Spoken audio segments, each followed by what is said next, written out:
Olá, pessoal, mais um dia, que a graça, a paz e a misericórdia do nosso Senhor Jesus Cristo estejam conosco em mais um dia. Vamos estudar o capítulo 2 da primeira carta aos Tessalonicenses. Irmãos, vocês mesmos sabem que a visita que lhes fizemos não foi inútil. Irmãos aqui é um termo que se refere tanto a homens como a mulheres cristãs. Os cristãos são uma família espiritual em fé comum em Cristo.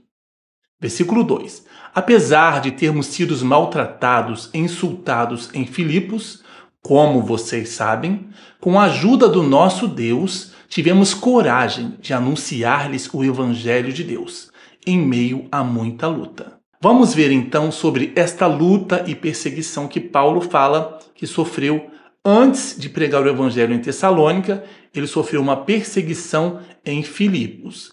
E este relato está em Atos 16. Chegou a Derbe e depois a Listra, onde vivia um discípulo chamado Timóteo. Sua mãe era uma judia convertida e seu pai era grego.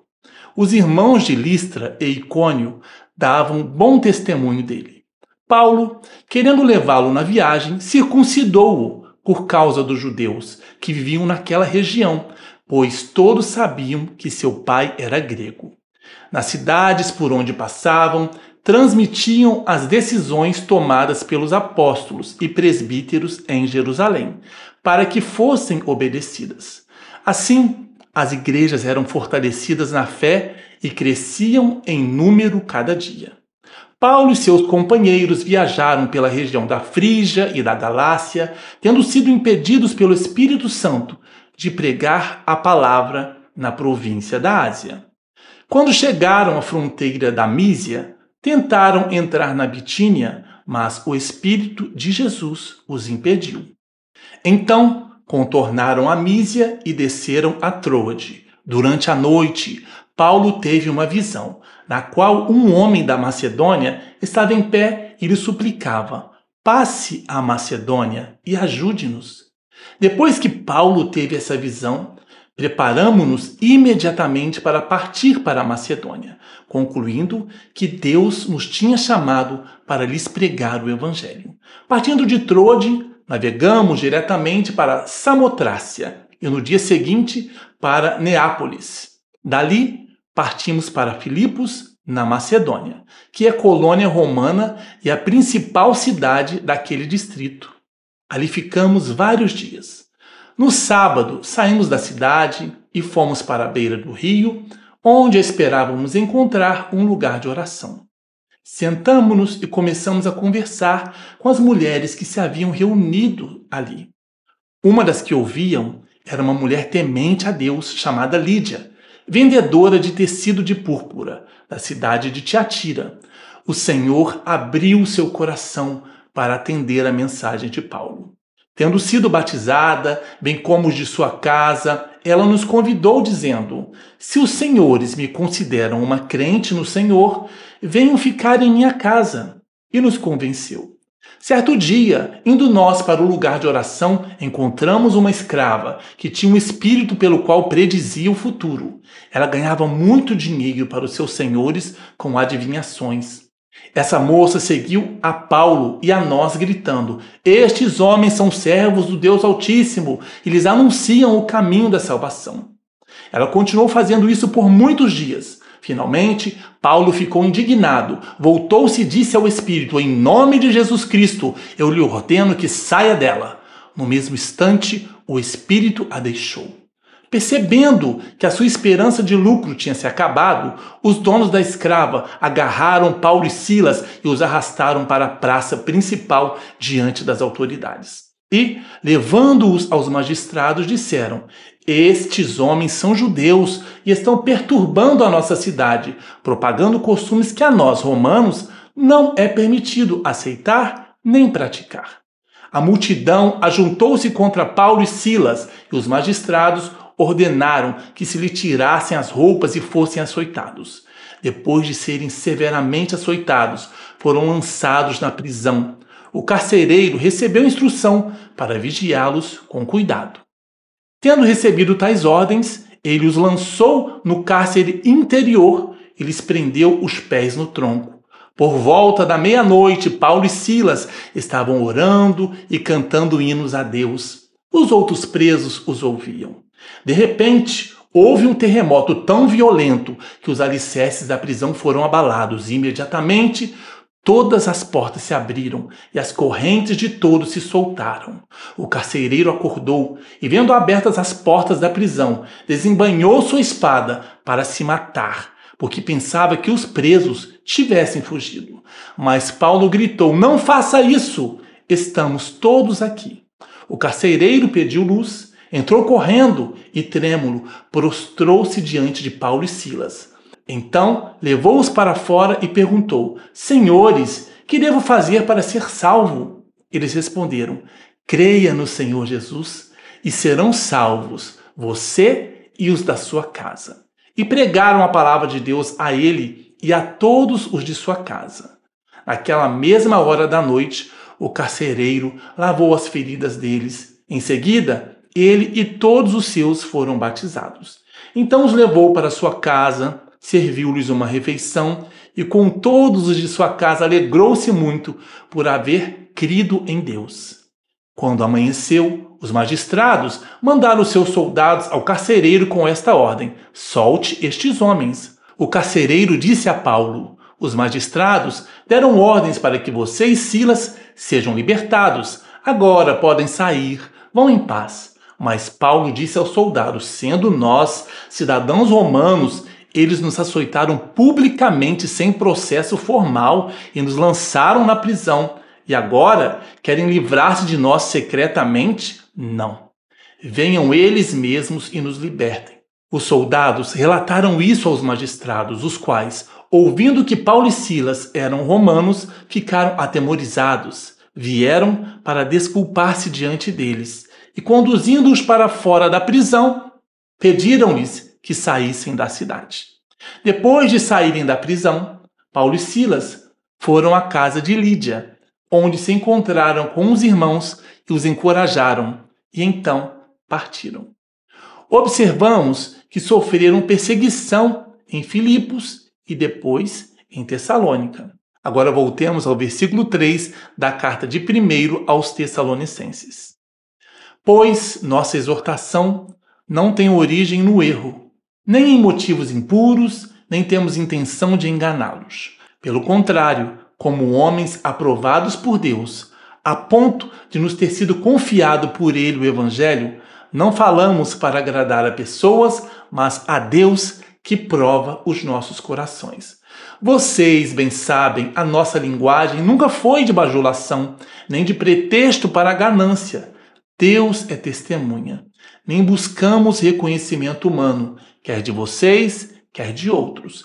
Embora, como apóstolos de Cristo, pudéssemos ter sido um peso, tornamo-nos bondosos entre vocês, como uma mãe que cuida dos próprios filhos. Sentindo assim tanta afeição por vocês, decidimos dar-lhes não somente o Evangelho de Deus, mas também a nossa própria vida, porque vocês se tornaram muito amados por nós.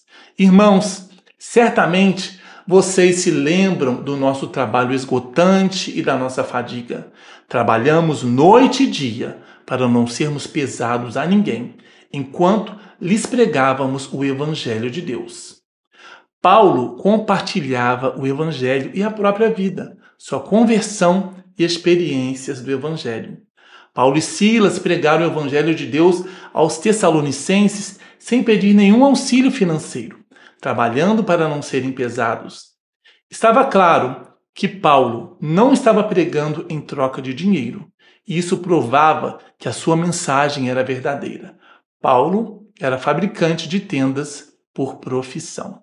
Em Atos 18, versículo 1 a 3, lemos sobre a profissão de Paulo. Depois disso, Paulo saiu de Atenas e foi para Corinto.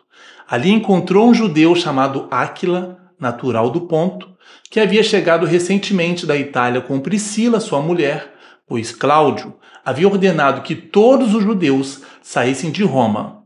Paulo foi vê-los E, uma vez que tinham a mesma profissão, ficou morando e trabalhando com eles, pois eram fabricante de tendas. Agora vamos continuar, versículo 10 de 1 Tessalonicenses.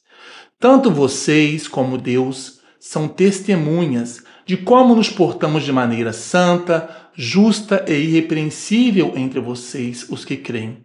Pois vocês sabem que tratamos cada um como um pai trata seus filhos, exortando, consolando e dando testemunho para que vocês vivam de maneira digna de Deus, que o chamou para seu reino e glória.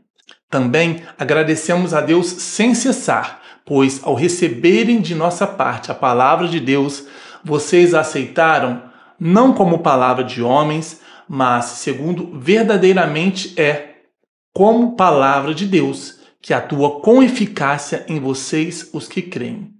Porque vocês, irmãos, tornaram-se imitadores das igrejas de Deus em Cristo Jesus, que estão na Judéia. Vocês sofreram da parte dos seus próprios conterrâneos as mesmas coisas que aquelas igrejas sofreram por parte dos judeus, que mataram o Senhor Jesus e os profetas, e também os perseguiram. Eles desagradam a Deus e são hostis a todos, esforçando-se para nos impedir que falemos aos gentios e estes sejam salvos. Dessa forma, vão sempre completando a medida dos seus pecados. Sobre eles, finalmente, veio a ira. A igreja de Tessalônica foi fundada em meio à perseguição. Mas Paulo enfatiza que eles não foram os únicos a sofrer desta maneira. Desde a crucificação de Jesus, passando pela perseguição da Judéia, a perseguição sempre esteve presente na igreja primitiva. Geralmente, a perseguição começava com os próprios judeus hostis, com o uso de autoridades romanas ao seu favor. Foi só no reinado de Nero, após o grande incêndio que destruiu Roma em 64 d.C., que a primeira grande perseguição imperial de cristãos passou a ser a política oficial romana. Primeiro perseguiam a mensagem e depois aos mensageiros. Os profetas do Antigo Testamento também sofreram perseguição nas mãos dos seus compatriotas, completando a medida dos seus pecados. Deus mandará o juízo.